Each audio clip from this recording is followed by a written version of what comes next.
Hello, and welcome to another episode of Scope Creepers. I'm your host, Thomas Stewart, joined by my luxurious guest, Aarimous the Wise, and today we're going to be talking about game design.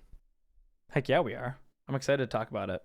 It's one of my passions. I think objectively, if I was making my D&D sheet as a programmer and game developer, I feel like communication and design are my top skills.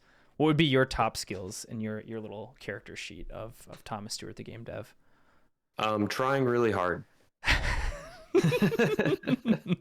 That's a good one though, because lack in- that can do everything else, right? You can, if you try really hard, you can work through everything else. Yep. What I lack in intelligence and talent, I make up for with grit and humor. So There you go. There you go. That's all you really need, I right? guess, yep. I guess I would be a bard that can rage. A bard that can rage.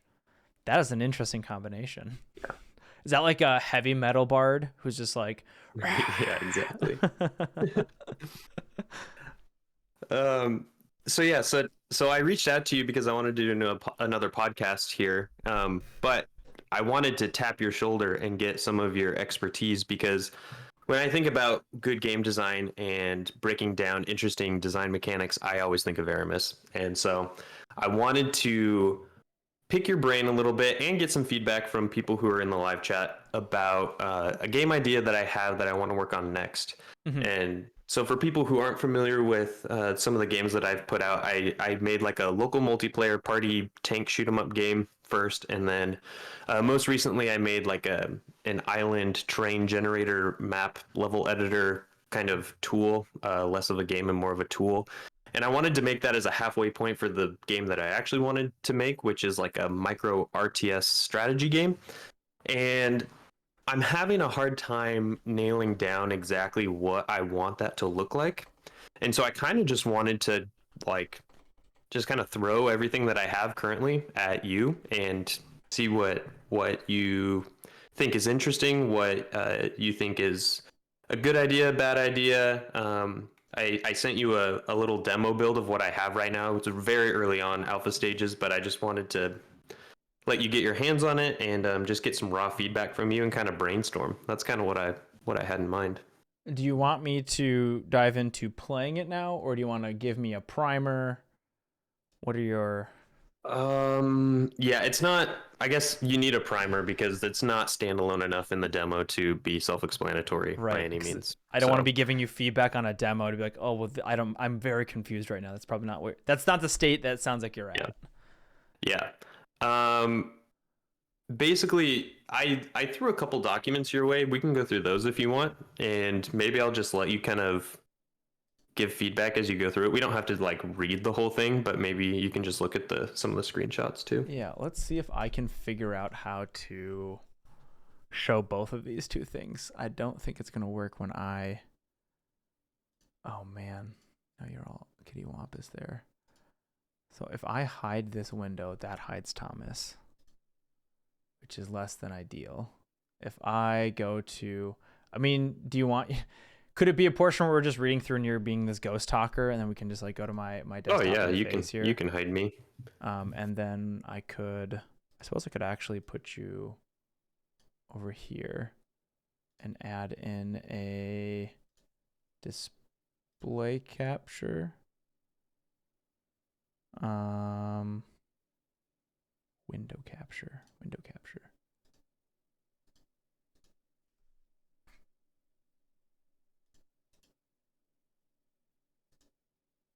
Does that break that?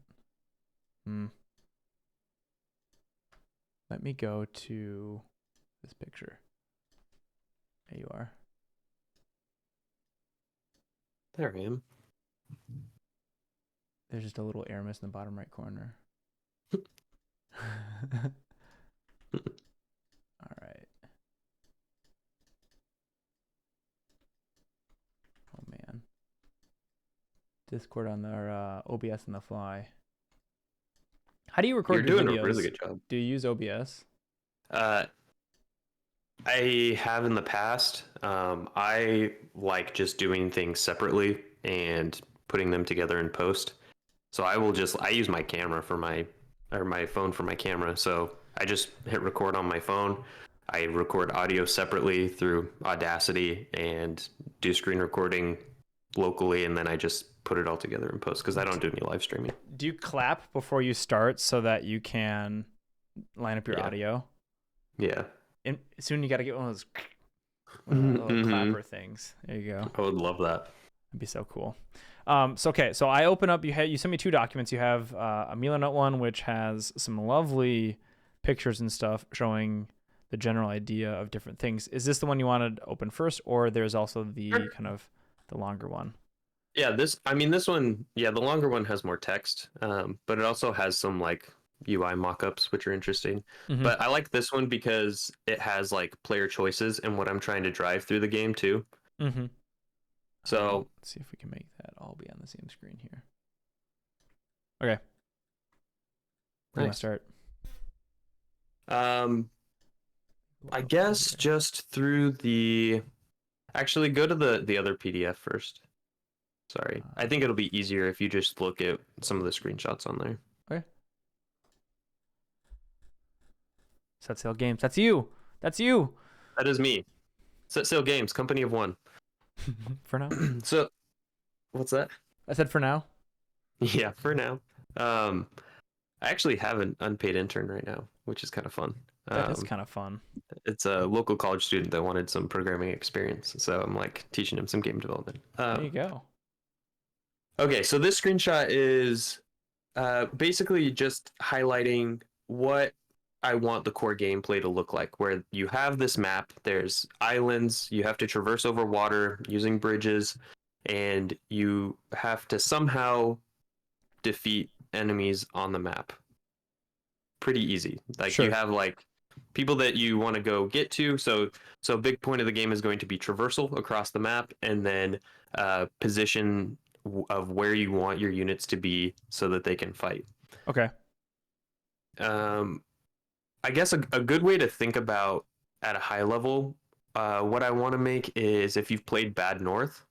Have you played Bad North? I have not, but I know of it. Yeah, so kind of like Bad North, but instead of being on a tiny island that you're doing like kind of like a tower defense, it's more about traversal over the map.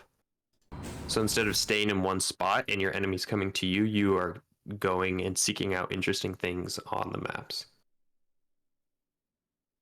But I like this because Bad North is a really good example of like a micro RTS where you don't have to worry about like a lot of upgrades and building things, but it's the very core essence of what an RTS is, which is like you move around troops and you try and engage enemy forces in these little squads. Right. I think if I were to break down RTS games in my head, having played a lot of StarCraft 2, and I even still watch some people like play StarCraft 2 at like a competitive level, I feel like they're games about figuring out when you have the opportunities to inflict issues on their own like your enemy's economy, but also like in just a combat sense, you're trying to find either terrain advantages or like moments where you have an advantage, whether you've got the correct rock paper scissors combination, because a lot of that stuff does break down into rock paper scissors, and it's more complicated than rock papers and scissors. There's maybe a bunch of different counters out there, but you're trying to like figure out how to get that advantage so you can win the game. And it sounds like this game, I mean, Bad North looks like it's minimizing the like individual micro, the micro of being in this specific position, and it seems like there's individual places you can place troops of units, not this stalker or this zealot's going to move to this location. It's these types of units are going to be moving into this one discrete location. Exactly. Is that correct? Yeah. Cool. So this will be taking bridges and docks, which is existing, and adding in some abstracted RTS elements. Exactly. Yeah. So if you go back to the Milanote doc, you can see. Sorry, I'm watching the stream on my other screen, and there's a bit of a lag. Yeah. Yeah. So you can, if you go down, there's kind of like a core gameplay loop where it starts with like recruiting troops. Yeah, okay. Mm-hmm. So this is kind of what I have in mind. You load into a level and you just see like a village that has like farmers on it, and then you see like a enemy troops that are invading the area, and Mm-hmm. so you're kind of the storyline of the game will go along something like you are delivering specific enchanted weapons to the farmers so that they can defend their homes. And so when you see individual or squads of farmers in different locations around this map of islands, you Mm-hmm. can give these people a sword and it will turn them into foot soldiers. And you can give Yeah. these people a bow and it will transform them into archers Mm-hmm. and magical weapons. And so a lot of the metagame will revolve around upgrading these weapons that you can give to these villagers. Mm-hmm. And so the levels will load in with these kind of tactical positions of villagers and enemies laid out, and you want to think, okay, these people are farming on the high ground, so I'm going to give them a bow so they can be archers and move over here and like rain down arrows. That's kind of the idea of it. So you recruit soldiers and then you move them into position, and then I'm I'm struggling with if I want to. Oh yes, and then the building. So there's Mm-hmm. like building bridges and boats so that you can cross the water and things like that. Sure. I've added something into the game right now. I don't know if I'm going to keep it, but when you boot up the demo, you can see it where the infantry units are able to chop down trees and collect wood as a resource. Okay. And so there's like an added element of, okay, if I want to traverse this span of water, I need this amount of wood so that I can build and reach this position. Um, that's kind of it. To be honest, my design is kind of all over the place, and so I'm open to any feedback that you have. So the core idea is you're going to be presented with a level with like pre-built land, pre-positioned farmers, and then a known enemy. Do you get to like see the enemy the whole time, or are there going to be more spawning in? Like, where's your vision for like the enemy combats? Like, is it waves of enemies coming in, or is it just like you have to beat these one set of forces and then you've beaten the level if it's a level type game? Right now, I'm planning on having all the enemies existing from the beginning on the level, so that you can kind of get a lay of the land. But on harder levels, I'm thinking of implementing a fog of war mechanic, so where you Sure. can't see all of them from the beginning. And then you eventually find out there's more out there. Yeah, exactly. And I can't remember, I think it's in the other document, but I've strategized like a couple different game modes that can be like a mission for each level. And one would be like kill all of the enemies. That's pretty easy. One could be like defend this area for like a certain amount of time. Or one can be like you really only need to kill this one enemy.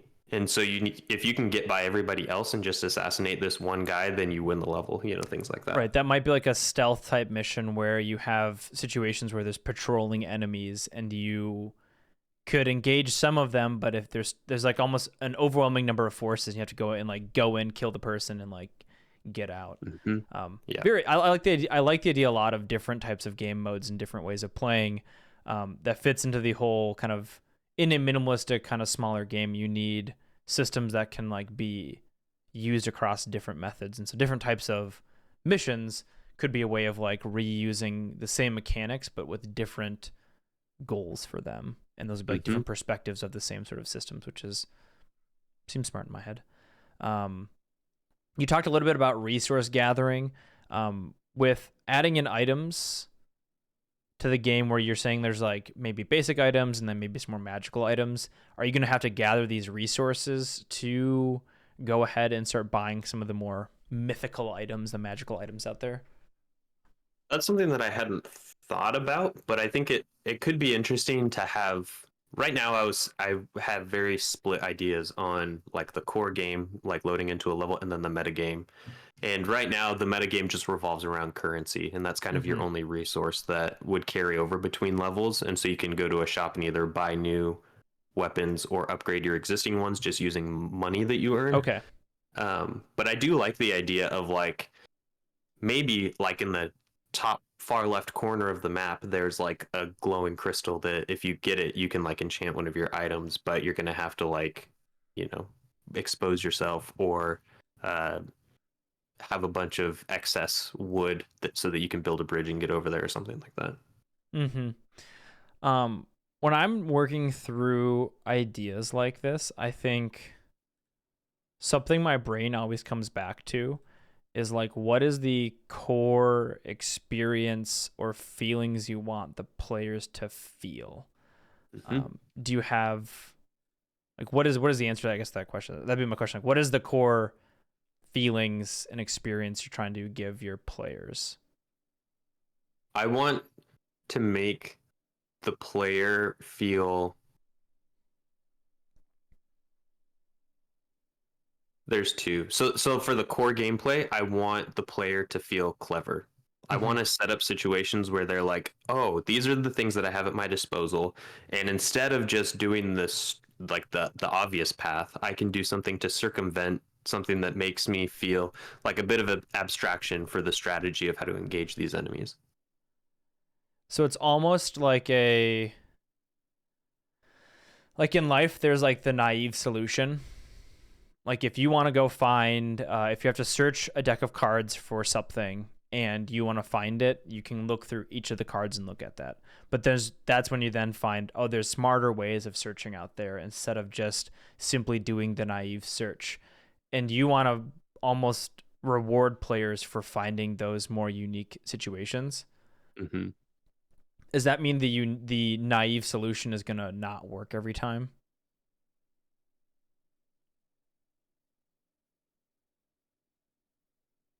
I don't think so because I want to make a game that's very approachable and Yeah. I want to reward people who think outside the box, but I don't want to for it to be like a requirement. I want it to just feel fun to point people around the map and watch them fight and, you know, not be too difficult of a learning curve. I think that's really good. It's this concept that I talked a lot about I've thought a lot about when I was making Fibonacci's Final Sequence, the puzzle game that is Mhm. probably never going to be, maybe someday. But it's that Zachtronics idea of you can solve a problem in a dumb way, but then you're going to get ranked against everybody else and see how dumb your solution was.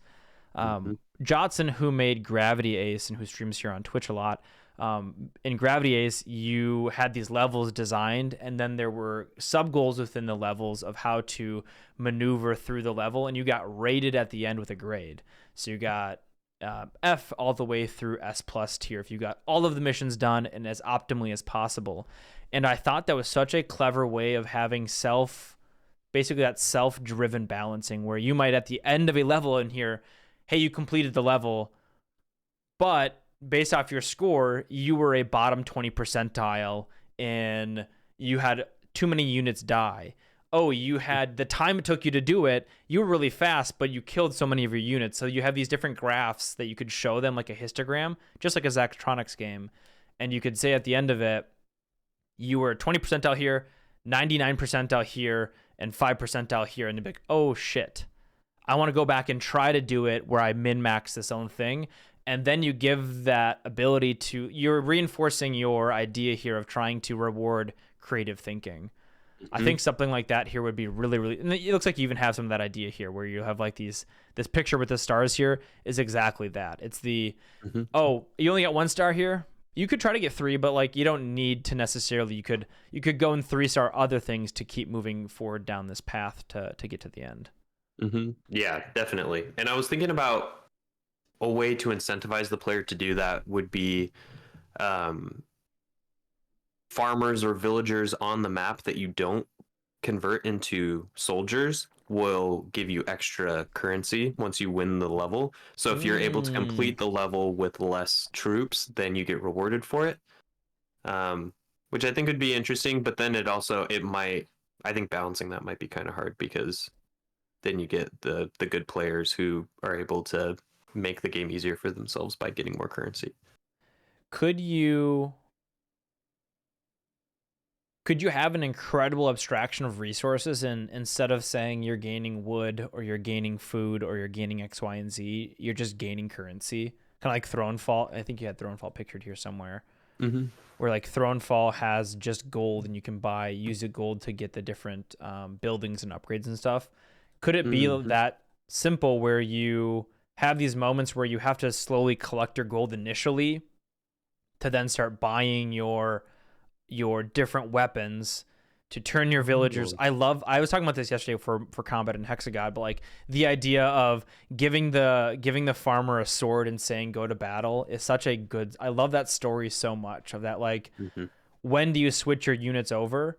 And that could be a really interesting thing here too, of like when do you switch your units over? Maybe you slap on it takes 10 seconds for this villager to convert into a archer, and then they can start running to combat. But because you did it too late, now they've come in, they're killing your units in the middle of it, and now you've kind of had this like catastrophic failure event where you have to restart and say, okay, I was too greedy, I was trying to get too much gold, let me see if I can go ahead and get more gold, or less gold, but then like convert one over and then keep the ones that were collecting wood, keep them collecting wood, and wood being just more currency.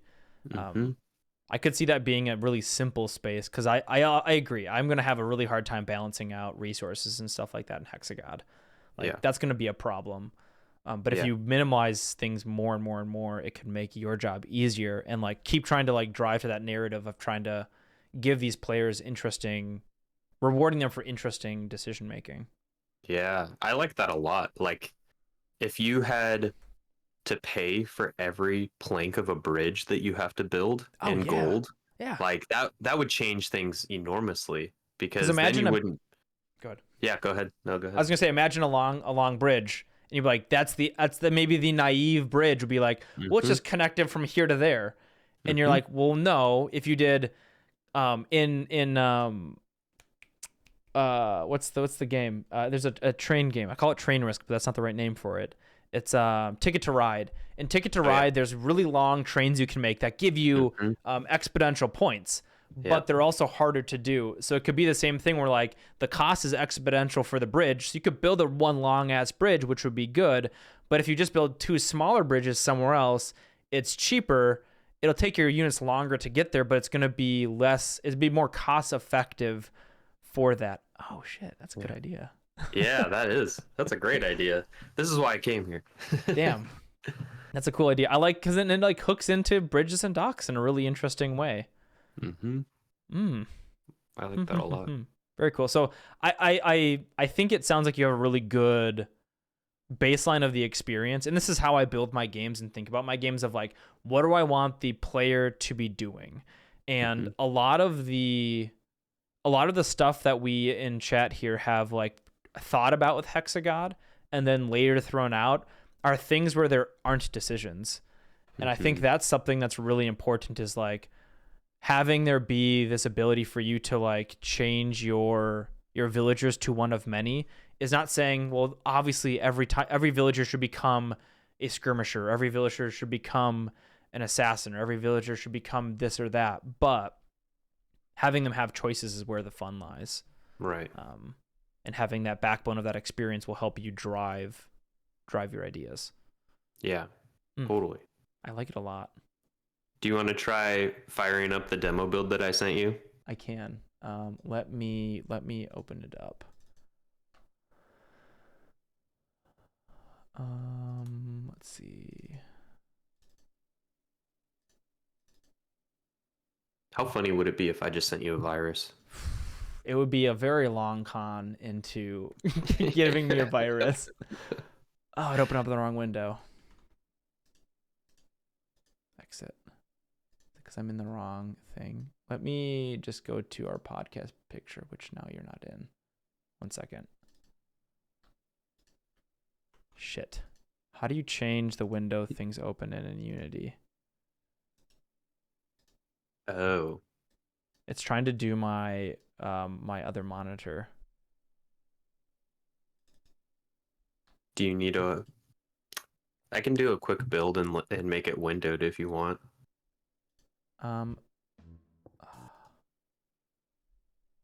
Let's it still even has a bridges and docks theme. Yeah, if you could make it windowed, that'd be pretty helpful. Okay. Because I could just drag it over to the correct window.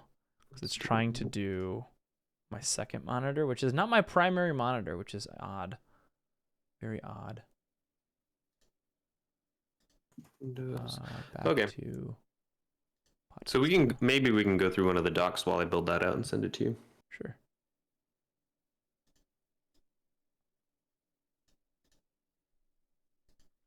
Let me.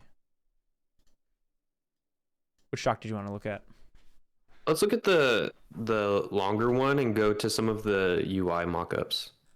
I'd like to get some of your feedback on that. UI mockups.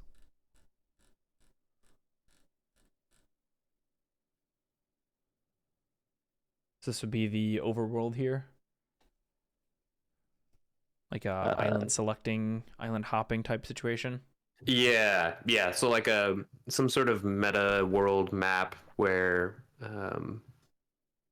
you either have. So I had this idea that I thought was kind of interesting about trying to get to the center of an area, and so you start on the fringes of maybe where like these enemies or empire like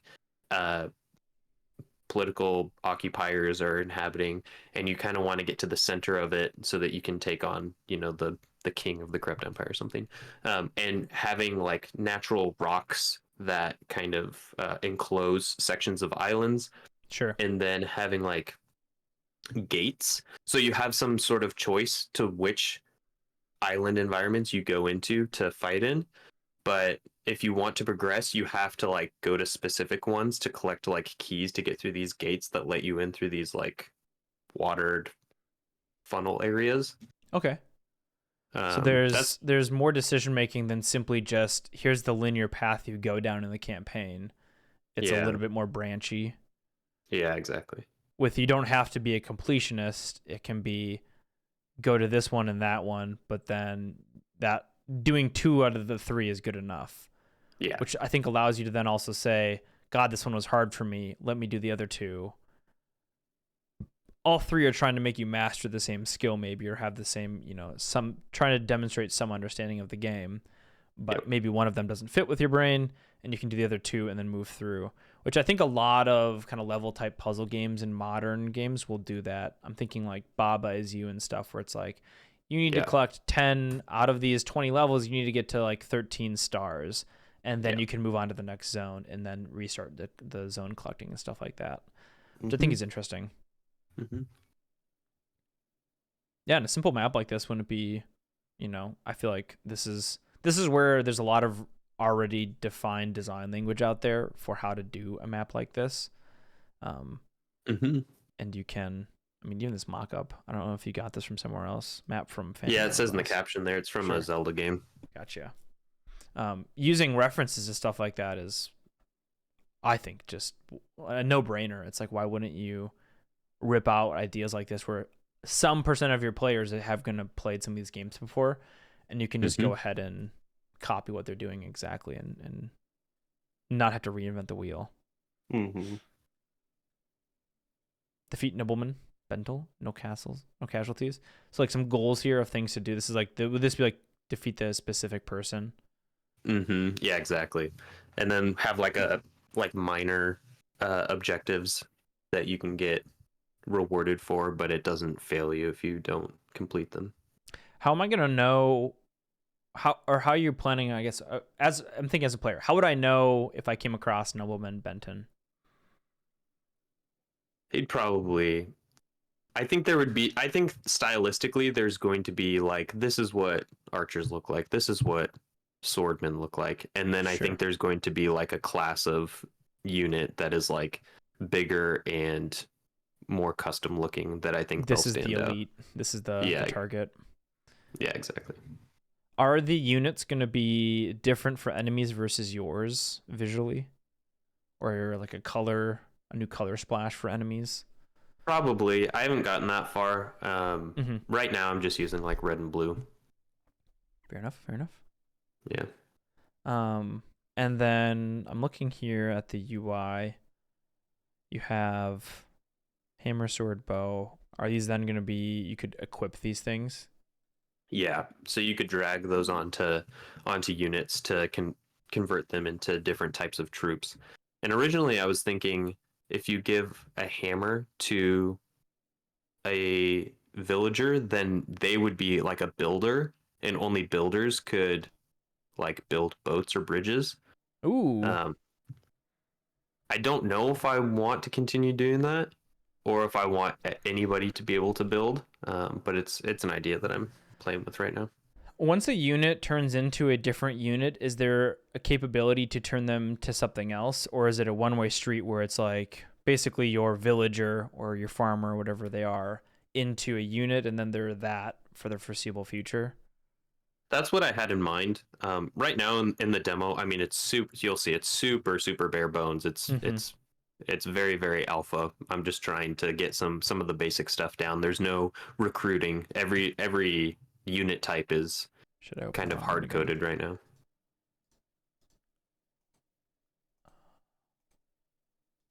Desktop download.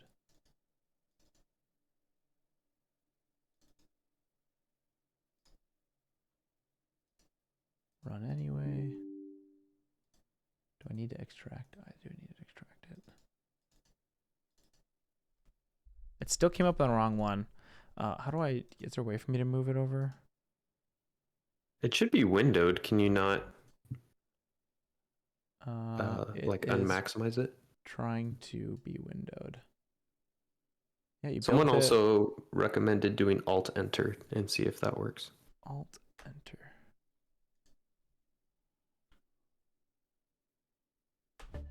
Oh, there you go. Can you see that now in stream? You can. Oh, there you go. Let me move your face and flip you over. Look, bridges and docks. Nice. Yeah, I basically took my whole project of bridges and docks and just duplicated it, and then started building out the other stuff. So this is the whole bridges and docks game, and you can Yeah. generate an island, and everything's the same except there's a new category on the far right underneath the generate button. If you, the plus icon. Plus so that icon. lets you, just under the it's like. Oh, here. The lag makes it really hard to correct you in real time. It's right. Yeah. Okay. Yeah. So now you can like place troops around the map, and then the red ones are bad guys. And then how do I? Will they start attacking each other? They might right now, but if you want to do the actual gameplay, you can open up the pause menu by hitting escape. I'm there. And then save. Yeah, sorry, I'm watching the stream. There's so much lag. And hit save. So save the level. And then after you save it, hit the play level button. And then that'll open up your save file in play mode. Oh. Oh, fuck, they're attacking. Yeah. Oh, that's kind of cool. Oh, that one's going over there too. Yeah, so Wow, I look at just those little added in- animations. I know, aren't they cute? That's not bad. That's good. Holy shit. So yeah, I've done like the basic like unit traversal and some animations. Yeah. And like little health bars over them. And then those buttons on the left are just like stubbed in UI elements, but they let you select different squads of people. Yeah. And so Gotcha. once you have a squad selected, you can move them around, you can chop down trees, and with a squad selected, you can also build bridges if you drag your click across the water. I drag my click across the water. Make a valid. Oh, there you go. Is it not working? Yep. There you go. Worked. Can I connect two bridges? No, I can't. There you go. This is a really cool use of your existing project. How hard is it to do something like this for you with how you built bridges and docks? Is this like super weird? No, because this is what I had in mind from the beginning, and so I knew from the get-go that I wanted the ability to obfuscate the level files, and so I have it in such a way that they get saved as JSON files, and then I have a separate part of the code that can take a JSON file and build it out and like build the nav mesh and do all this stuff. So the bridge between like building a level and then playing a level is, I think it's pretty easy. Sure. And I hit the plus button and go to. Do I have to save every time? Yeah. Play level. Oh, sure. And then I pick the level I want to play. Yeah.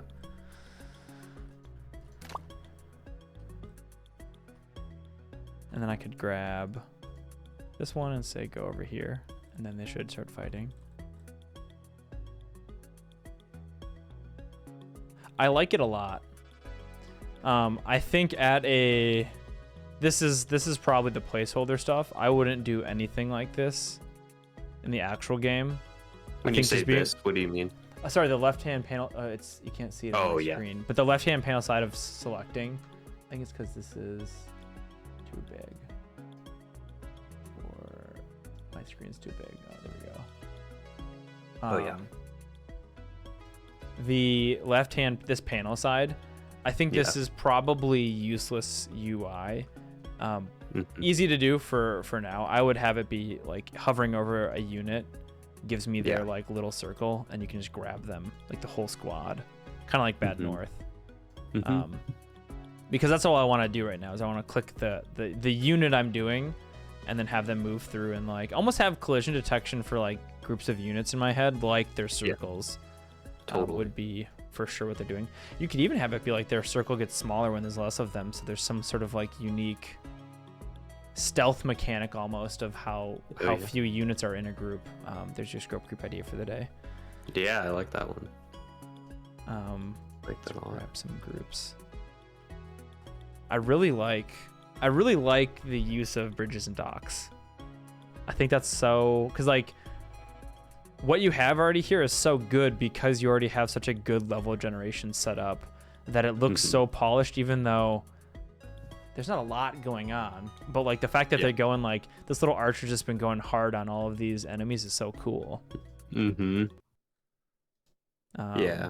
I just added the archer last night because I was like, if Aarimous is going to play it, I need to have at least a different enemy type. And I feel like archers are awesome. Look at them. They're so fun. You can rotate too. Like, look how cool this is. Like, they're so cute, like little hoods. And the outline shader effect is great. Yeah, I'm not sold on it because every time I use it, at least in the Unity editor, it's pretty low resolution, and I don't know if I love it or not, but it gets the job done right now. Yeah, there's some weird clipping and stuff. There's for sure maybe different outlines, but there's could even just be a circle beneath them that shows them being selected or highlighted somehow. What are your reservations about the idea?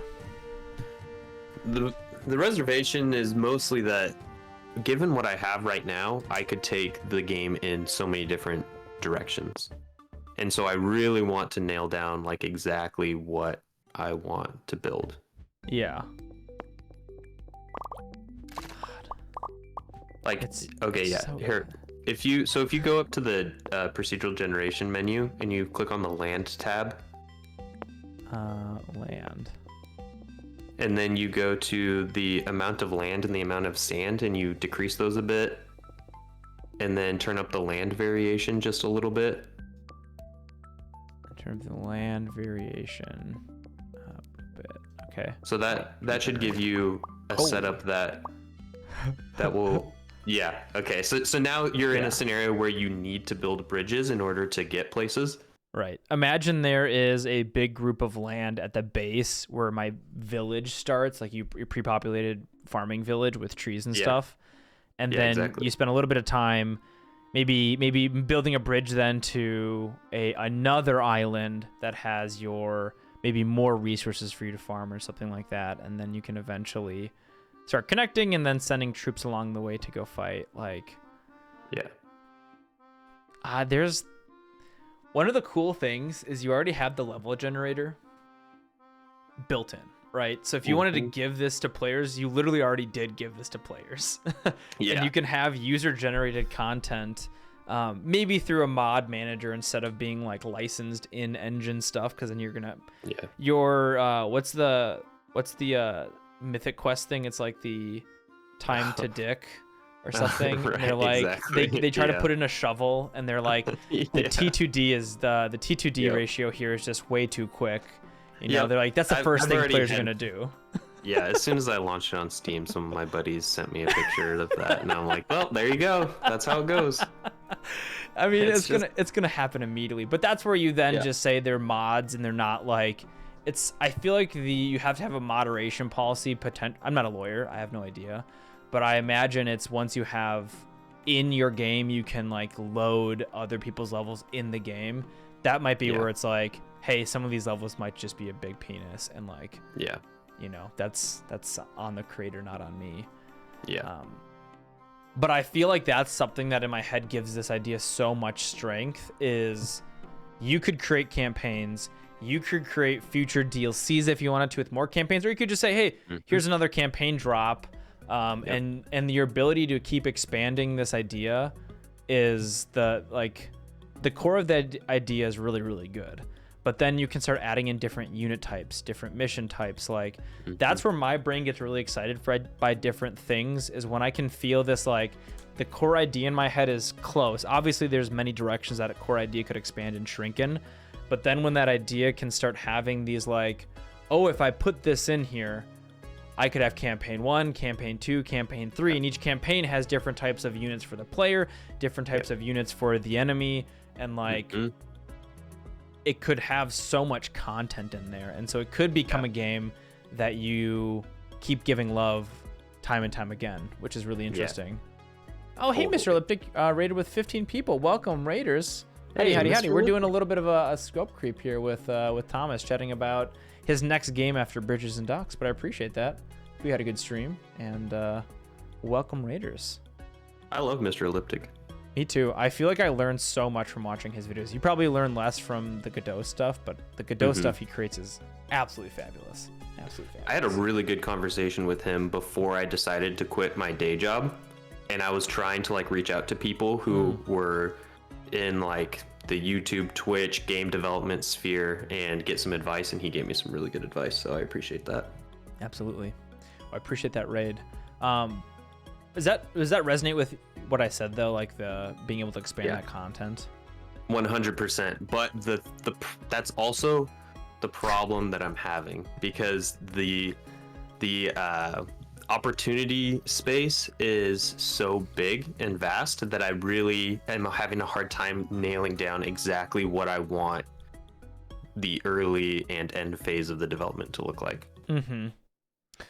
What do you think is the hard part of this idea? So I'm of the belief that every game idea, there's going to be something that is the hard thing to manage. We talked about this a couple days ago. But what is, for this idea, what is that hard thing do you think going to be for you? The hard thing, I think, is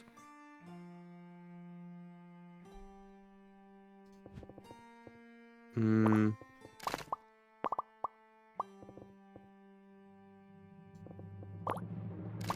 don't know how to word it, but I think it has something to do with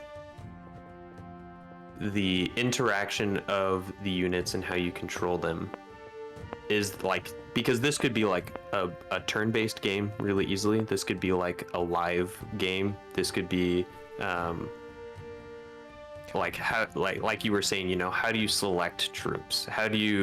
When can you recruit them into different warrior types, and then how do you get rewarded? So I think there's just so much. I feel like I can do anything with. I feel like I've built like a really solid foundation, and I just don't want to build like a tool shed on top of this huge concrete block. You know what I mean? Yeah. I don't like. It's just like you have in front of you such a great generator. Like this is a randomly generated thing, and it looks interesting to like try to design how do I get my units from here to my units over there. Yeah, It seems like such an interesting problem to solve. But I agree. I think there's potentially too much. Mm-hmm. Potentially like hard balancing, but I also don't think it would be too bad, especially if you go through the level design process of that like graded score. Mm-hmm. I think that is something that can then give you a minimum amount of like, oh, it's hard, but it's not super hard. Yeah. And for you, it might even feel easy, but that's okay if it's easy. And then there is the ability to go and like showcase your ingenuity by trying to go get that A. Like a C gets a degree, the A is that high score chasing mentality, which I think could be kind of interesting. Yeah. And the one thing that I'm really having a hard time too also with is if I want this to be a linear game or if I want it to be like a run-based like roguelite and just have the levels generated on the fly. Because like the setup that you have now on this level that you're playing, the parameters are all consistent, and I can just change the seed that the randomness is based off of, and so you can get this type of level an infinite number of times where you have like a very similar distance from different islands and sizes and all of that stuff. So it'd be really easy to make an infinitely runnable game, and the problem with that is that I can't guarantee that each level is winnable. True. So I would have to include items and upgrades that kind of break the game and like let people strive after those like really good items like the jetpack and Spelunky. You know, it's like that thing is like super overpowered for what it does. And so I think I would need to include some stuff like that so that if there is like a generated island that is really difficult or unwinnable, you don't feel cheated. Sure. Or I can curate every level and use this on the development side to make the levels that I think would, give the player a good experience. But yeah, I don't know. What are your thoughts? I mean, you have this game in front of you. If I just like packaged this up and just handed it to you and I was like, okay, I want you to go fill out the rest of it. Like how would you do it, and what would you do for your game design? I would shy away from a roguelike game. CT even says too, I think the game would be better as a curated level-based game versus a roguelike style game.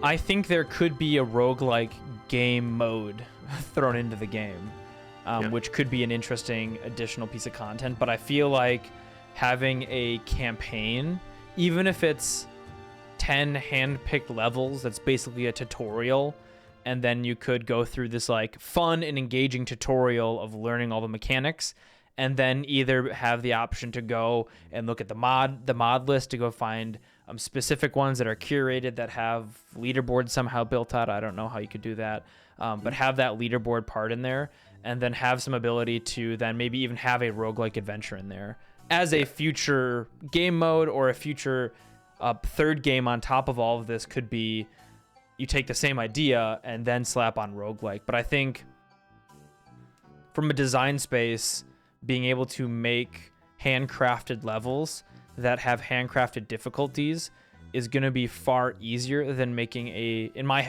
far easier than making a procedurally generated world like this that feels fun to be in and has that idea of like, oh, that's a long bridge, but over here there's like 3 small bridges, and then there's a really nice dock. Oh, that's a nice dock. Like that's a cheap ass dock there, and you throw that in there, and you have that nice.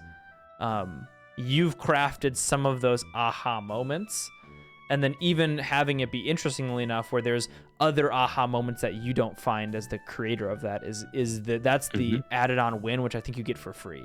And I think you'd get that in a replayability of like a procedural generated situation. You'd obviously get the weird maps, weird solutions, weird situations that you weren't expecting. But I think from a player standpoint, you'll get those anyways. Yeah, totally. So I think it's probably easier to do the level-based game than not. Yeah. And I could even see a reality where I do both, where there is a set linear path. But if you want to, on the meta map, like go do these non-necessary optional levels, maybe they're just procedurally generated. And if you can't win them, it's like, well, that's fine. You can just keep going with what you're doing. That is a good idea. Just have some like other content and some other missions, just some side quests. Mm-hmm. How far out can I go? Let's break the game. Let's break the demo. Do it. Will they figure out how to get there? Yeah, they will. Yeah, they don't always take the fastest route, but they'll figure it out. I think the camera cuts off after a while. I don't think you'll be able to. The bridge to Narnia. Yeah, we can't go any further.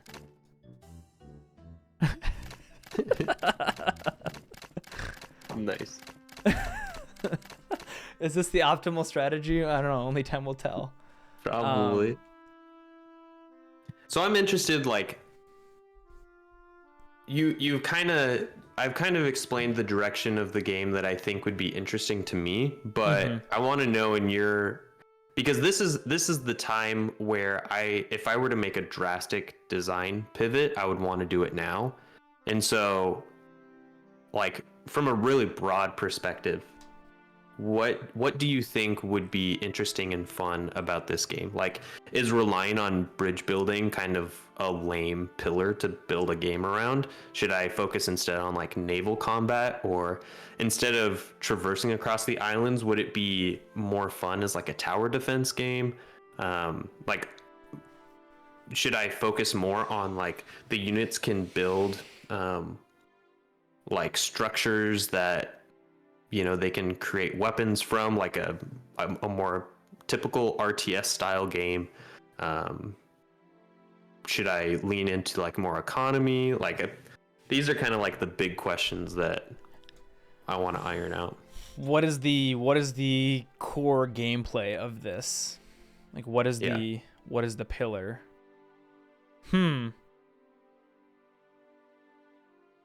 Because I could even structure this game in a way where it's like you spawn with a bunch of troops on boats and you're going to attack an island, and the way that you do that is you fire cannons at the shore and you have to like break a block, like, because I can make this a dynamic layout too, like you have to go in and like destroy the island and make yourself a little cove so that you can dock your ships, or I could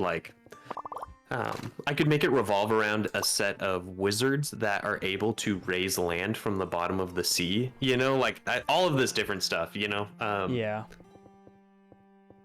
Do I want to do that? No, but I just want to really dial in what people think is fun about this. I think that is incredibly important to get figured out. yes, good. Yes, that is a hot take, Aarimous. That is is the idea of having, I should put it back into a situation where it looks like an actual island. Let me turn the land back. You can reset the sliders too. There's a reset button on the right. A little bit further down on the sand.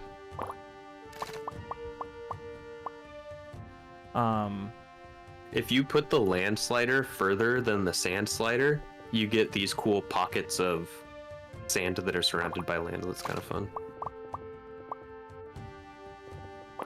Oh, you need less land variation.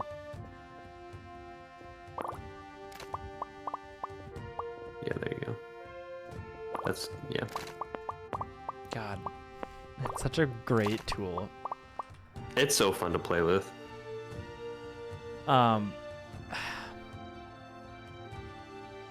You can take this in too many. Yeah, that is a problem. You can take this in so many directions, but that just means you can have so many games where this is the base. Right. And imagine how much better you're gonna get each time you make a game off this base. Yeah. I could see there being a tower defense game where there are. Have you ever seen what's it? The world of Creeper World, not Creeper World. Yeah, Creeper. I don't think so. Creeper.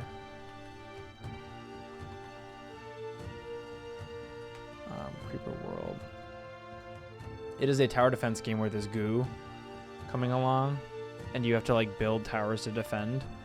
And Oh, there's I this haven't seen really this. interesting dynamic in the game where you have to basically like the waves come at you, and then you have to like stabilize and then push them back slowly to like eventually take enough land to keep getting more income. But if you expand too quickly, you won't have enough defense to set up, and the waves come and just destroy your stuff. Oh, that's cool. There could be stuff like that where you claim land and then you have to fight your way back as these waves of enemies are coming through to destroy your towers. Yeah. That game seems like a lot more to make than Yeah. a game where you say there are humanoids and they're here. Where are they? They're here, they're here, they're here, and they're here, and you have to go kill all of them. Yeah. And if that's the only mission every level, that's perfectly fine as long as there are interesting types of units, there's interesting types of things you get to do to try to beat that, and then there's a bunch of combinations of ways to go about that. Building bridges from here to here, going through there, sometimes maybe building over here, versus like trying to get just an archer to stand on this tower and be able to shoot them down without even engaging in combat might be the optimal solution. Mm-hmm. It'd be really cool if I could have a boat. Mm-hmm. It'd be cool if there was some mechanic of like a boat that then maybe is expensive but could do other things for you in a situation where you have an island and you can like ferry people back and forth, but maybe that's a really expensive choice or something like that. I don't know. Mm-hmm. I do think you said before, you're like, is the having a world and then spending money to build bridges and docks, is that lame, or is that a dumb way to try to win? And I don't think that's true at all, because it would be like your mechanisms for going through and trying to win the game is building those things, and then the units use those things to get there. So you're giving the player two big pillars. What units do you have? And then where do you put bridges and where do you put docks? And there are, in this situation right here, there's many places I can build bridges and docks. Yeah. Like I have a lot of choices in front of me about where to do those things. Randomized seed. Right? Like, each one of these is a very interesting situation. Yeah. Which is cool. Some of them are going to be maybe weirder than others, but like, you have such a great way to do that where, I don't know. I don't think it's dumb. Do you? Yeah. I mean, I'm doing the best that I can. The problem is that I have a developer brain and I don't have a player brain. Yeah. And that makes Like, it hard. is that fun? Yeah. I think so. I think so. Another thing that I was thinking about that could be really fun is having a robust fire system in the game, because there's so many, the bridges are made of wood, ships would be made of wood, trees would be made of wood, and buildings, and if you could have a fire system where if you have an enchanted bow of fire that you give to archers and they can like target a bridge to destroy it, and like start something on fire, I think that would be really interesting too. Like, you could set up a situation where you go and like bait something to chase you, and then you chase them across a bridge, and then instead of being able to like having to fight that unit because maybe they're too strong, you light the bridge on fire and then they fall to their deaths in the water. Yeah. Or they start on fire and die from fire. Right.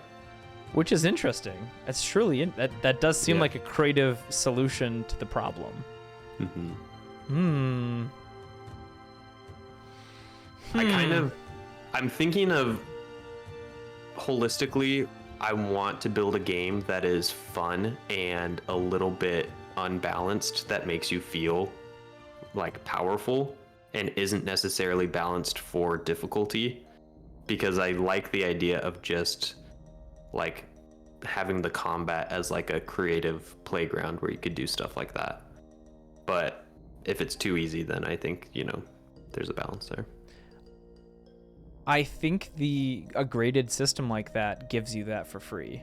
You can make it really easy to go win, and then you you get for free you don't even have to set the grade. If you do the leaderboard thing like a Zachtronics game, the community sets the grade. The community sets that bar to say what is a top 10 percentile thing, which you may call an S tier rank.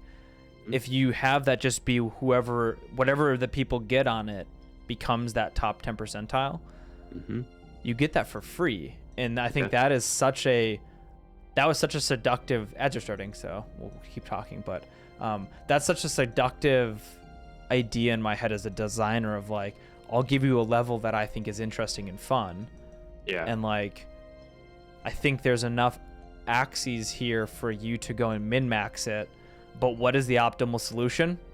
I don't know, and I don't care. Yeah.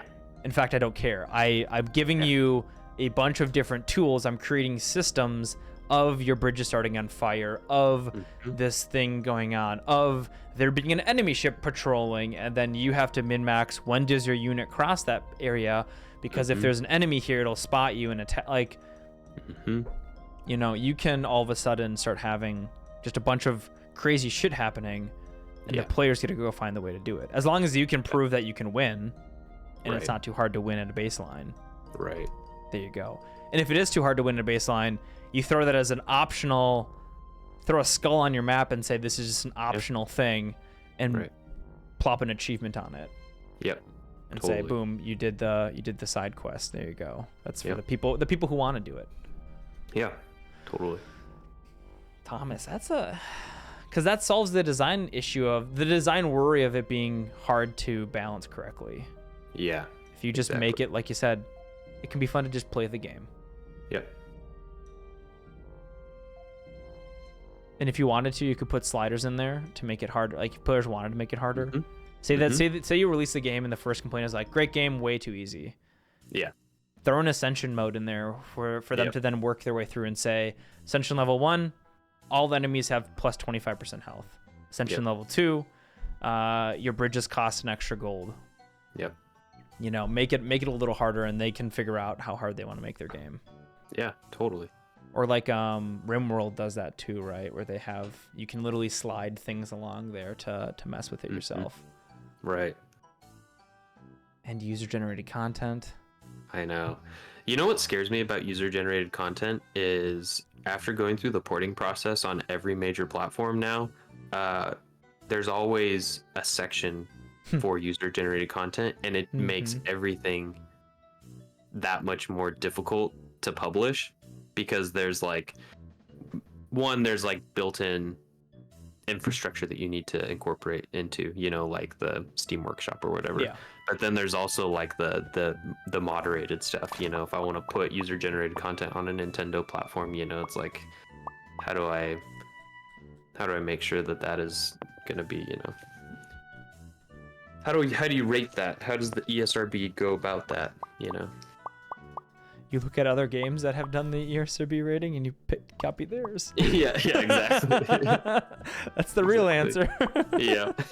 What are my system requirements? Let me go look at other games that have similar setups, and I'll take their system requirements. Yep. Games that you know are published on Unity, and you're good to go. Yep. Exactly. Totally. Yeah. I think this is. I think the worry I have with an idea like this is the scope creep of it. The feeling right now in Hexagod 2 is like, I'm trying not to make Civ 6 or Civ 7, Civ 8, whatever. That's my joke. I'm trying so hard not to make a Civilization clone. Because hexagons and village building mechanics and resource gathering and tile adjacent, like, those stuff want to become Civilization because they made a really good game that's based off of those concepts. And so and it's a game I love and have played hundreds, if not thousands of hours of Civilization in my life. So me as a player, I'm like, ooh, those things are fun. I like those concepts, and it pulls me in that direction. Yep. And this game could pull you in the direction of an RTS where, oh, what if instead of starting with preconditions, you start with 7 villagers and they are next to a city center. Oh, and then their city center has your gold mine. Ooh, but gold's kind of boring. What if we also had a gas system called Vespian gas, and instead of gold, it was these crystals. And all of a sudden, you're like, oh shit, that's StarCraft 3, and I think it could accidentally become a game where it's gonna be really hard to do certain things. Like an RTS, I feel like would be really, really hard to make, and like the UI UX of an RTS is really hard to do. The pathfinding is hard to do, but if you keep it minimal, like you said with like the North, what's it called? Bad North. Bad North. You have a lot easier of a design space to put yourself in. Totally.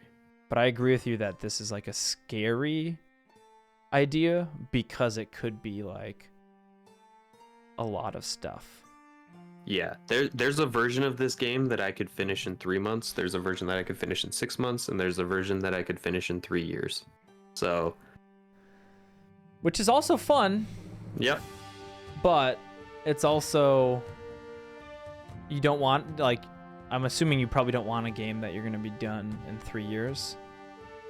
I would do it if I signed with the publisher.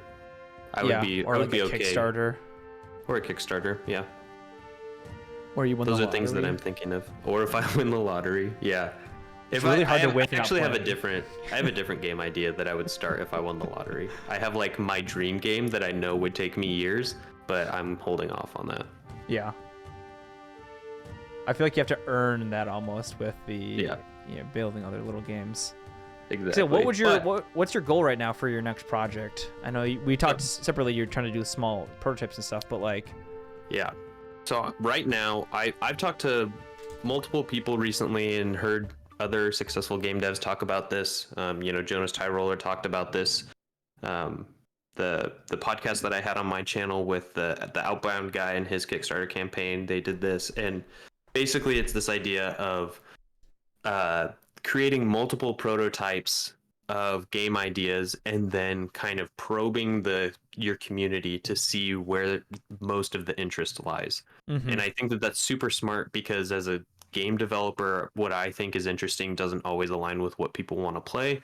And so I think getting feedback and kind of like, I'm already doing the building in public, but the decision making in public is something that I haven't done a lot of. And so I would like to get people's feedback about what games they think would be fun. So this is one prototype that I'm going to put together and put out to see how much interest there is in it. It's the one that I was planning on going forward with, but I kind of want to take a breather since I just finished porting Bridges and Docks to Nintendo Switch, so that should be coming out pretty soon. Hey, congratulations! Thank you. Well, I just figured out that I failed the QA process, so I have to resubmit it. But yeah, but it'll be coming out fairly soon.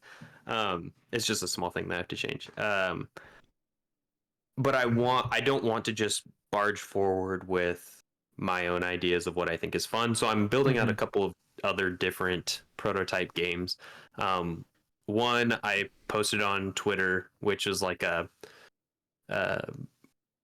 combination of Battleship and chess. And so it's like naval combat where you have cards in your hands that denote different chess piece movements, and so you can play your cards on whatever ships you want to move them in a specific chess pattern so that they can get into attack formation around enemy ships in the sea. That's like a really, really low scoped game for me. Like I spent 2 days on it and I have like the majority of the gameplay like implemented. So I think it would mostly be just like extending the content a bit, adding a few more features, and then getting the style down. And like, I feel like I could make that game very quickly. Another idea that I have is I haven't posted about it yet, but I've also spent 2 days working on this one. And it's a kind of the short pitch is Portal, but medieval. And so instead of having a portal gun, you have a bow and arrow. And you would be like in these dungeon environment test rooms, and instead of it being like a dystopian sci-fi laboratory that you're going through like in Portal, it would be like a wizarding academy where students go to learn magic and go through these tests. But the trick is that you actually don't have magical abilities, and that goes into the storyline where you are trying Sure. to get past all of these rooms without having magical abilities. All you have is a bow and arrow. So Mhm. it'd be like a first person puzzle platformer. I don't know, just fun ideas like that. So I just want to make like a real bare bones prototype of all these things and then put them out and then have people play like a very bare bones version of it and see what they think. I feel like those are a lot of different sized ideas. Correct. Yeah. Which is a good thing to have too, because you're gonna have your own ideas of what you need to do as a studio to, get games out the door, or get these senses of like, I really want to make this game or that game, and like getting feedback from players, you'll naturally be like, oh, these things are really fun. Like the only reason I'm still working on Hexagod is because I did the 30-day project. It was really fun, and I'm like, there's something here. And every step of the way, it's been like, there's something here, there's something here. And I just kept following that intuition. Otherwise, I was going to like pivot back to doing something else. And I think stuff like that's really helpful to be getting that feedback from people, to like see what's fun, and like seeing friends play the things, and like seeing like the legitimate, like someone's face as they're clicking through the screens, and like hearing their voice, and like feeling when they're actually having fun, instead of like, sometimes people will say something like, oh yeah, that's fun, nice work, versus like them legitimately having fun.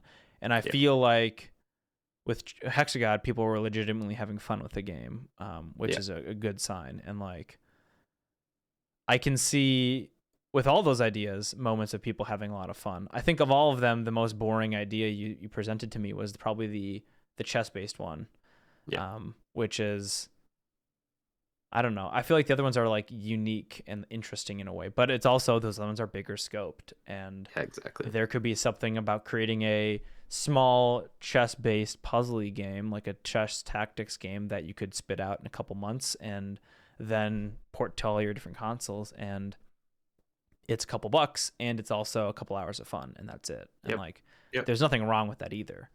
And then keep cooking on these other ideas and keep going through there, and just like, just because it's like, it's one of the things where like I have to tell myself, like, just because I'm not doing the thing now doesn't mean that it's not a bad idea. Yeah, totally. Right? Like, I want to make my mining and crafting game someday, but I also know that idea is way too big for me and my current capabilities as a designer and developer. Yep. Which is a hard pill to swallow. But exactly. And I started with that idea as well. Like, I'm trying to make smaller scoped games and release them, and I've done 2 now, and now I feel like, okay, I want to bite off something that'll be a little bigger. I was thinking about doing the chess battleship project as part of like, I used to do this, but I haven't done it in a long time, but I would do fun Fridays, where I would just work on a small project on Fridays. So maybe I could work on that concurrently and just have that as like I'll finish it when I finish it, but I'll just do Fridays and just work on that, and it'd be kind of a chill development day. I think that would be good. And like, the size of the project is small enough where you could reasonably get it out in, you just said 2 days, call it, takes you 30 days to do it. You can get it out in half a year of Fridays, and boom. And it also keeps your eyes fresh on other ideas and other projects. And I know we've talked before about how porting to other consoles can be just a slog. So like, it's fun to just develop something that's a little bit simpler. Yep, I just recorded a video for my YouTube channel this morning talking about console porting and if I think it's worth it. And the short answer is that I do think it was worth it, because I have made more revenue on consoles than I have on Steam. But the long answer is that, well, you'll have to watch the video because there's a lot to it. But I think one of the things that's interesting is that it's hard to track exactly, but it's comparable, the amount of time that I've invested into porting to consoles. It's almost equal, I think, to the amount of time that I spent developing the games. So it could have been a second game. Exactly. Or 2 more games, because I've ported 2 games to a bunch of different platforms now. So, would I have been better off having doubled my games that I've put out instead of having a breadth of platforms that I launch on? I don't know.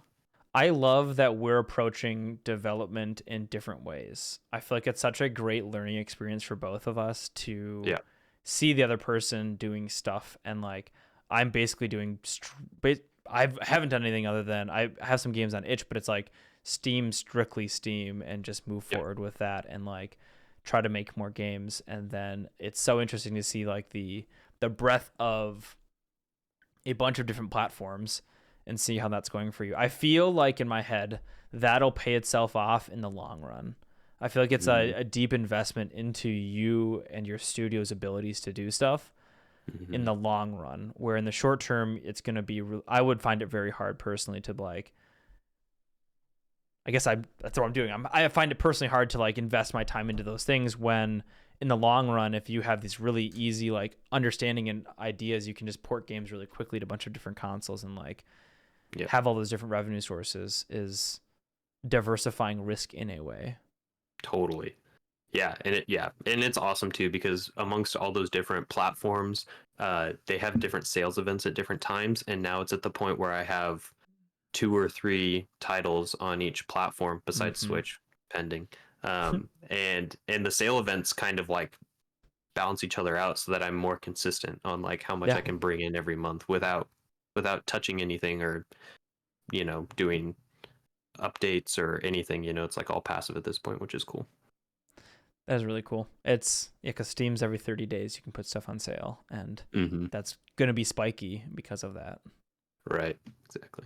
I wonder if someday I'll like, I guess if I ever get a second game out, which I'm 100% getting a second game out, but if I'll do my sales all at once, or if I'll offset them or something like that. Because it's also nice in a YouTube video to say, hey, this thing's on sale right now if you want to go grab it.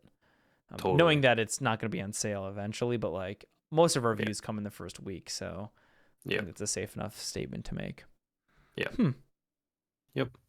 Cool. I think those are really exciting. I think a lot of the ideas are really good and are cemented in fun, which I think is important. Like things that are just like fundamentally fun to do. Like making that land and then putting units on it and then having them go and kill each other. I had just fundamental fun seeing them fall over and seeing my bow shoot at the other person, which I think is really a healthy sign for an idea. Well, let me ask you, how much fun did you have making the levels versus playing on them? Because I'm just going to keep pitching wild ideas. There's an aspect of this game that I could make where, okay, you get 20 land tiles and you can place them wherever you want to help your troops get to certain places, or like build up a staircase to get up to this thing, so like building could be a major pillar of the gameplay if that's what you think is fun too. Yeah, I could see an iteration where it's you don't have an economy. There's none of that decision of how long does a worker work somewhere. It's a decision of you get 50 points in units, you get 50 points in building, and you get to go ahead and you get 50 points in land. Yeah. And you can't put anything, you can't put any units past this point, like a pool table. You have to put the units in the kitchen, but then you get to build your I think that's more fun. Yeah. I think that might be objectively more fun. Yep. Than simply saying you can make bridges. I think it's simpler. I think that's what it is. With my video today talking about a lot about risk reward analysis, I think that's where my brain is like excited, is like the work to reward analysis and talking about like Jonas's last video is like you need to scale your development. Like at a certain point, the things we do have to give us more value than the time we put into it. And I think I didn't make the game, but I think from what I understand of how you made the game, being able to place tiles is already something you can do in your game, right? Being able to place things is already something you can do. Putting a cost to placing them is a trivial addition. Yeah. Maybe. In my head, that's trivial. In my head, it's trivial to then say, you have points for units. I can already place the units in the game, saying they have to be past this XY area. Probably not trivial, but like, that's a small if statement to say if this thing's above there, you can't put it there. Right. And then letting the player go at it that's the fun of it. Would you then command units, or do units then just go and do stuff? So is it like an auto battler where you just click play? Right. That's honestly what I had in mind when I first was thinking through this game, where you set unit position and where they want to go, and then you just hit play. So all they have is a target position, and they just move towards it, and you hit play, and whatever happens happens, and you can replay it if you need to. Um, I think that could be really fun. The problem with having like build points and building out your land is like I don't know what would make that interesting. Like, why would you not just do like a flat pad somewhere so that you can just like put, a unit there and then they can Right. go off into the area where you weren't allowed to build, Why is it not just a circle where they all are as close as possible to the edge? Yeah. And then it becomes this straight line to Yeah. the objectives. Right.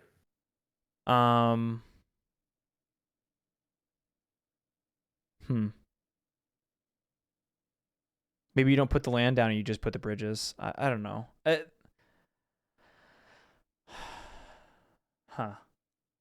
That's where I kick off the idea and say this is an idea that I have to go for a long walk and think about. Yeah. Totally. I think some of these things are like things you can't solve at a desk. Yep. Completely agree. I think that's a lower risk idea in my head. I think so too. Like as far as work to gameplay goes, it's so much smaller because you're already almost there. Right. It's then design questions and the elevator through pitch is so much more concise. You have the amount of points and you try and build out a land area and fortifications so that you can, defeat enemies. Yep. I think that it's easier to talk about what that game design would be as opposed to what I have right now. And you get more points if you leave resources on the table. You get more points for more units being alive at the end. Mm-hmm. You get more points for how fast you accomplish the task. Mm-hmm. And then you grade it off of that. And like maybe there's a world where you have the underwater land that's cheaper to build on, and if you wanted to build over ocean, that's more expensive. Oh, I like that. Or I don't like there's you could have cost basically like in Civilization they have, if you want to expand outward, it costs you more gold to start buying tiles outward. You could have different costs for different tiles you want to place and stuff like that. So do that one. Yeah, you like that one.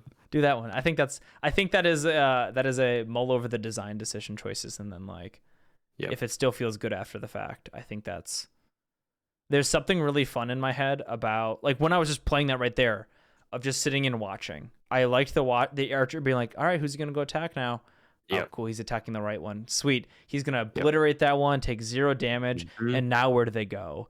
And because maybe you set up another bridge, they're going to naturally walk along the bridge and then go over to this other spot and go do that. And you don't even like tell them where to walk. It's just where can they walk, and they go and try to figure it out. So that AI logic could be harder, but you already have a lot of it built out. Any other crazy ideas that you need to throw out? Another idea that I had is instead of hand placing the tiles, you make it a deck builder game where you have a deck of cards that constitute different organizations of land pieces. So you have like Tetris. Exactly, like Tetris, but as complex as you want, and you can rotate them and place them wherever you want on the map, and then it like slams down and builds it. So you don't have the minute granular control, but you have like these preset, like, okay, how can I play this L-shaped piece to my advantage, And then is that a roguelike adventure where you then are actually building a deck and drafting into your deck of different shapes you want to potentially have at your disposal? I probably wouldn't do it that way. I would probably do it where you unlock cards as you go. And so the state of your deck is known by the level designer as you progress. It's like once you get past level 10, you unlock these 2 cards, so like sure. That you might draw in a bad order that makes it like hard or impossible to win a level, but you could replay it and get a better hand the next time, and it's possible. What if it's Zachtronics style? I don't know if you've ever played like Opus Magnum, but No, there's but I've seen it. each level you have a set of components you can use, and so then the level designer picks the components that are available for that level. They pick the reagents you get to start with, and they pick the end goal. And you could do that with shapes then, and you could have this level has these 5 shapes available. I've costed them accordingly to their utility that I could see in this level. And then you again have that high score chasing where you could do the naive choice of using the expensive straight long piece, but that's the expensive choice. Right. There's the cheaper choices, which then you have to be a little bit more creative about how do you place these in the Tetris to then go and have your units attack. Yeah. Also a choice. Yeah. I like that a lot. That feels more complicated. It does. I had another idea where you, instead of there being like one level, you have your own island that you can build out as you go, unlock land pieces that you can expand it. And each level is you floating your island into an enemy island, and you have to fight the people on the other island. And if you win, you can maybe spend some money to acquire their island and ditch your old one. But you can keep adding on to your own island and try and build it so that it's fortified, and like maybe try and map out some routes so that if people come and try and board your island, then you can, I've had so many ideas for how this game could be built. Could you approach their island from a different angle if you like, and then you're like, I want to come from the top and like smash into the other one and then board their island with your raiders, basically. Yeah, and if you decide to ram, maybe you like disintegrate all of the land tiles that get impacted, but it's like worth it because you don't have to build a bridge to get over there or something. Yeah. I think it's important to figure out the fantasy you want to give, because even in my head, like the fantasy of rip out the island idea of crashing 2 islands together, which is kind of fun, but like even just be like, we're Vikings and we're landing our ships on like the beaches of Normandy, right? You have to pick how do you want to approach this island you're coming to, and you have 5 ships at your disposal. How do you want your units to land? Which order do you want them to land in? Like then like this landing on the battlefront is like a fun fantasy. Totally. That sort of like even taking that step back of like you said, I want one of your ideas was like that experience of having, if it's not the novel solution, rewarding players for that. Like then that fantasy also like what is the fantasy you want the player to be feeling and stuff like that could be that. I think that's where a lot of these different ideas come in of like the card drafting mechanic where you're putting in different places and you're kind of being this god creator of this world, or you're navigating an island that can move, and that's a silly fantasy. And what happens when I crash my island into another island, and maybe there's some damage that happens to your island, and there's some damage that happens to you, and they collapse a little bit, and like it permanently alters your building, your island, which tells a story of we used to have that pillar of this land, but it collapsed because there's fun fantasies for this idea. Which totally. And like maybe you get down to one land tile and you just have one little troop on your one little tile and you're like floating in the ocean. Yeah. And then you like get to a really big island that's super fortified and you like leave, and then you go to like one where it just has one other guy and it's just like one-on-one fight to the death. Have you played that game, that Flash game back in the day? You mentioned it before, but I haven't. You'd hop bubble zones, and you'd go into some of these bubble zones, and you have to like acquire more stuff. And as you take damage, I think you go back down levels, and you could hop into some of these areas. You're like, no, fuck that shit, and you have to like dip back out, or you speed through it and go around the obstacle to a different bubble. It's like that where you're like, what is that? Not shapes.io. There's like games out there where you have to like go and grab your own land and like make yourself bigger. And if you go find bigger shit, you have to like run away from it before you can then like go collect more things and come back to this situation. I think we could go on with these ideas for hours and hours and hours. It's super fun. Limitless. I think that's something that's really cool about having made Bridges and Docks for you, is that you have a base that theoretically has a Git repo somewhere of it's just parked. Definitely. And then you can start branching off to not branch, but to like branch off game idea. and then you can Yep. go back to that and branch off and game idea, and like Yep. it gives you this really organic way to do. We just talked about 5 to 6 different genre types of games, and in the Bridges and Docks cinematic universe, Yep. that's a very interesting spot to be for you, and I'm a little jealous. Yeah, well, I appreciate that, but it's very difficult for me to land squarely on an idea. So we'll see what happens. I'm gonna, maybe part of my prototyping process will be prototyping some of these different ideas within the BDU, The BD, the Bridges and the Docks Bridges and universe. Docks universe. Yeah. I like that a lot. I think if I were getting to put a vote, I would vote the next game should be something Bridges and Docks plus. Yeah. I know the other ideas are all interesting and stuff, but I think you have laid such a good groundwork here in just being able. Like, you gave me a game that's wrapped up in Bridges and Docks that has. I know you have everything's working.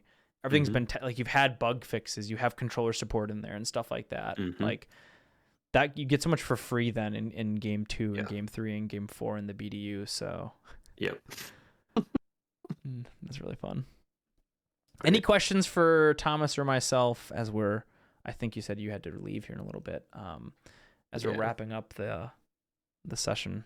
This is to you, chat. I know we've been ignoring you largely while we've been chit-chatting here, but any questions for Thomas or myself about game ideas and random shit like that, leave it in chat now or forever hold your peace. ...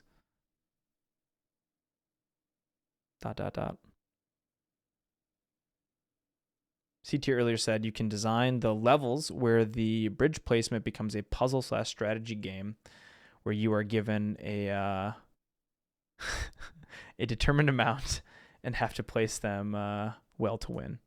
Yeah, right. A lot of these ideas do become strategy puzzle games really quickly, which isn't a bad thing either. And you ask, why is Thomas so dumb? Wow, why do you have somebody Journeyman ask as your name and not Thomas Stewart? That's a really good question. I don't know. I think I had a phase where I was using this as like an online handle. I think I signed up for Discord, Reddit, and Twitch all around the same time, and I used this handle.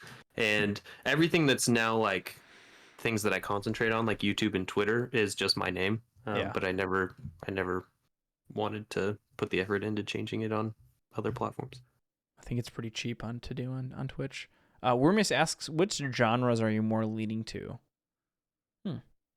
Yeah, what sort of genres are you interested in making?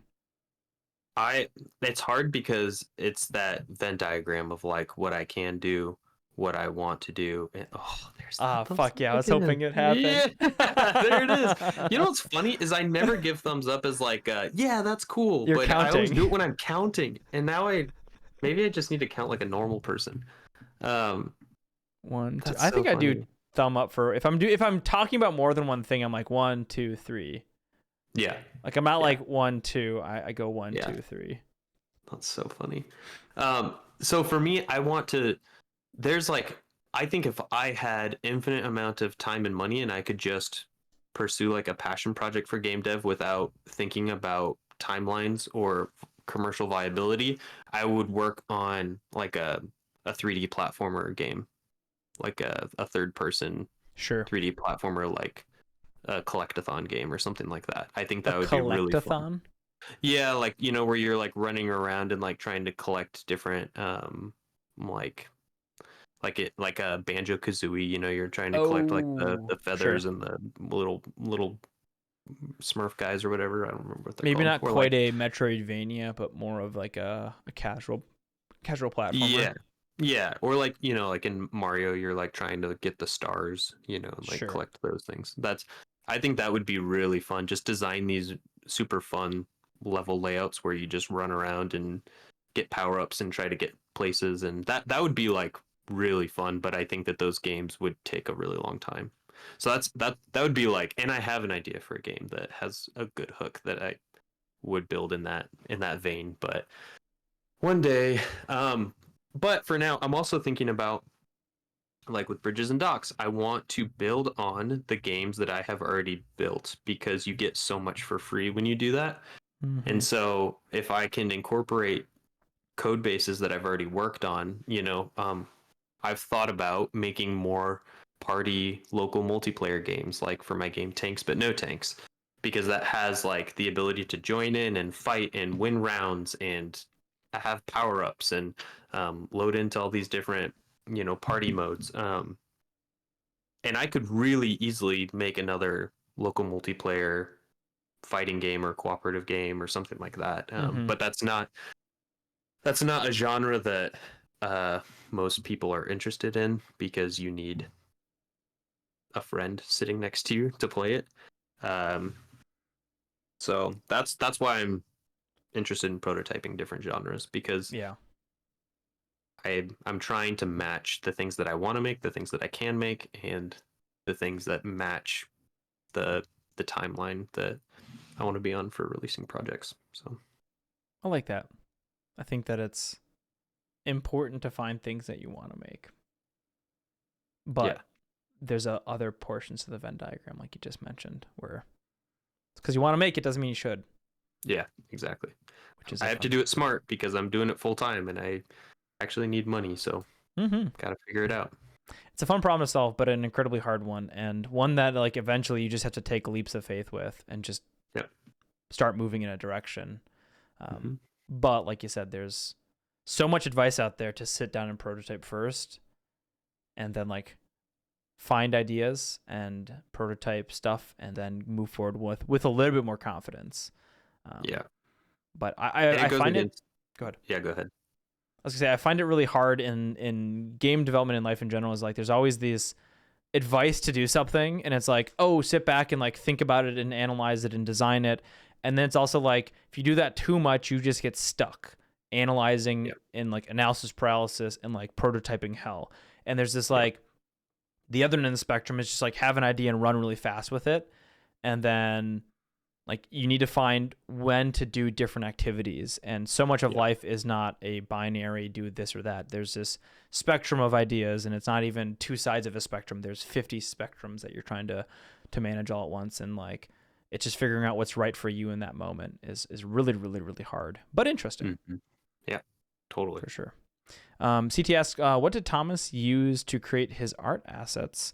You like the aesthetic of bridges and docks. Yeah, how'd you make your art assets? It's a combination of things. Some of the assets I made myself. Some I got from asset packs. And I used a number of different asset packs. Like the houses are from one thing, the animals are from another one. I made the land tiles myself because there were some strict requirements to make it look seamless. So and like a lot of the things I edited too, like the buildings and the trees, I had to bring into Blender and do some stuff to make them look better and separate segments of them so that I could do certain stuff with how I was applying materials to them.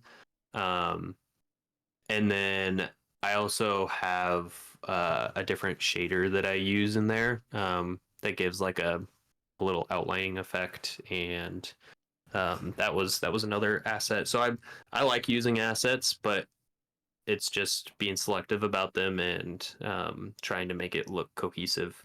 So the cohesiveness is, I think in general, even if you're making your own assets, it's like how do you make something that has a cohesive appeal and aesthetic. And sometimes I think just having like a good color palette, like all the color palettes you picked in the game, it's really fun to change them because it makes the game look so different, but each of them has a cohesive color style to them.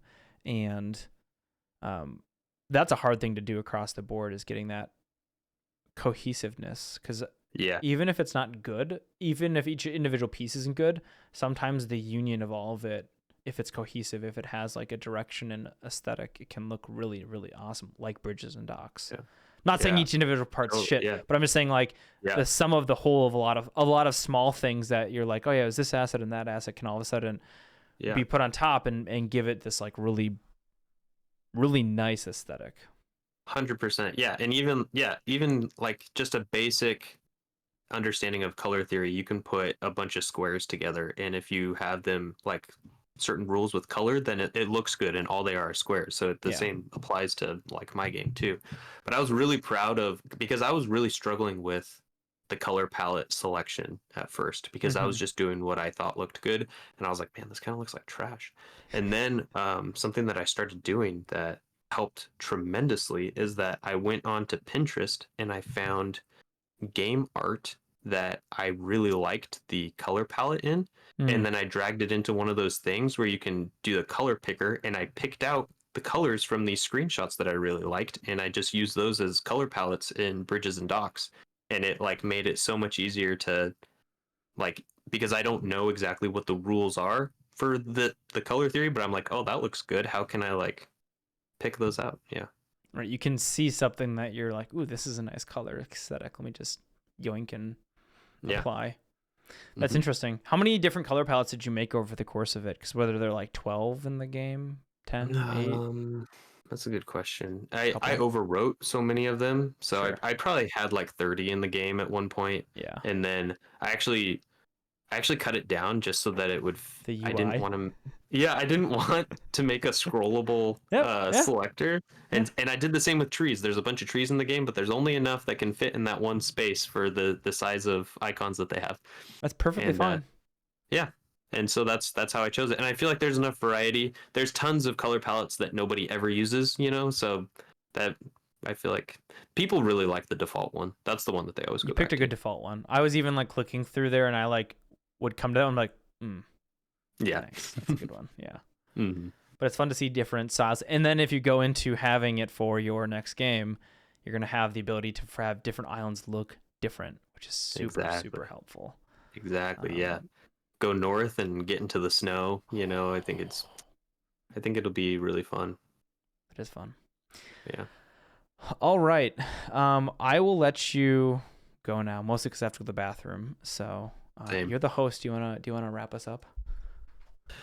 Well, thank you for tuning in to another episode of Scope Creepers, the show where we talk about how we make poor decisions in the scope of the games that we are developing. I'm your host, Thomas Stewart, and thank you to my esteemed guest, Aarimous, for coming on to my podcast that I own. That I is upload the videos for. Anyway, good outro. Thanks for being here, everybody. If you made it this far, bye-bye.